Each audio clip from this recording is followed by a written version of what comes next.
చేశామన్న ప్రాయశ్చిత్తం లేదు, భయం అసలే లేదు. గతంలో తమ పార్టీ అధికారంలో ఉందని కదా అని పల్నాడు జిల్లాలో పిన్నెల్లి సోదరులు రెచ్చిపోయారు. రాజకీయ పలుకుబడితో బయటపడతామనుకున్నారు. కానీ టీడీపీ నేతల జంట హత్యల కేసులో ముందస్తు బెయిల్ కోసం వీరు చేసిన న్యాయ పోరాటం ఫలించలేదు. తాత్కాలికంగా ఇచ్చిన రక్షణను సైతం రద్దు చేసింది. అసలు సుప్రీంకోర్టులో ఏం జరిగింది? ధర్మాసనం ఎలాంటి వ్యాఖ్యలు చేసింది? ఏపీ పోలీసుల తీరుపై ఎందుకు తీవ్ర ఆగ్రహం వ్యక్తం చేశారు?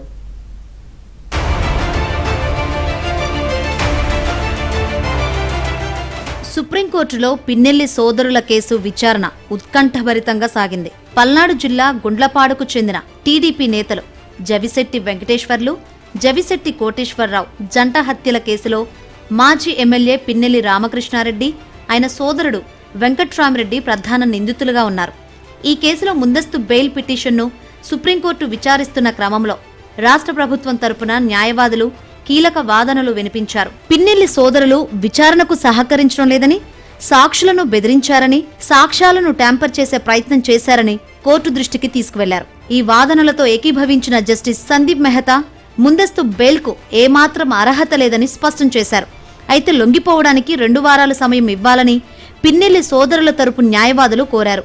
ముందస్తు బెయిల్ విషయంలో లొంగిపోయేందుకు సమయం ఎలా ఇస్తారని జస్టిస్ సందీప్ మెహతా ప్రశ్నించారు. చివరకు లొంగిపోవడానికి 2 వారాల సమయం ఇచ్చింది.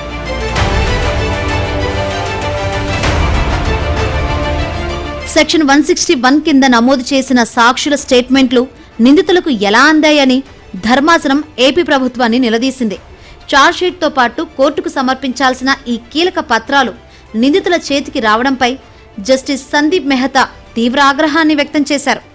అయితే పోలీసులే తమకు 161 స్టేట్మెంట్ ఇచ్చారని పిన్నెల్లి తరపు న్యాయవాదులు కోర్టుకు చెప్పడంతో ఏపీ పోలీసుల వ్యవహార శైలిపై సుప్రీంకోర్టు తీవ్ర అభ్యంతరం వ్యక్తం చేసింది.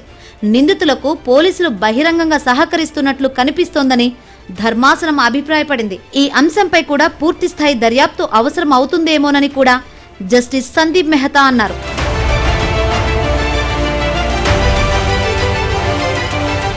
పల్నాడు జిల్లాలో టీడీపీ నేతల జంట హత్యల కేసులో పిన్నెల్లి సోదరుల ముందస్తు బెయిల్ పిటిషన్ను హైకోర్టు గతంలో కొట్టివేసింది.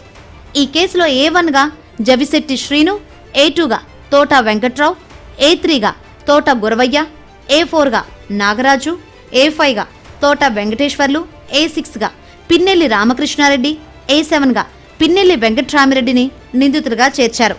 హైకోర్టు తీర్పును పిన్నెల్లి సోదరులు సుప్రీంలో సవాల్ చేశారు.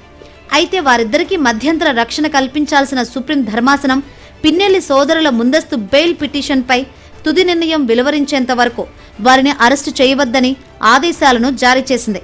ఇప్పుడు సుప్రీంకోర్టే లొంగిపోవాలని తీర్పు వెలువరించడంతో పిన్నెల్లి సోదరులకు అన్ని మార్గాలు మూసుకుపోయాయి.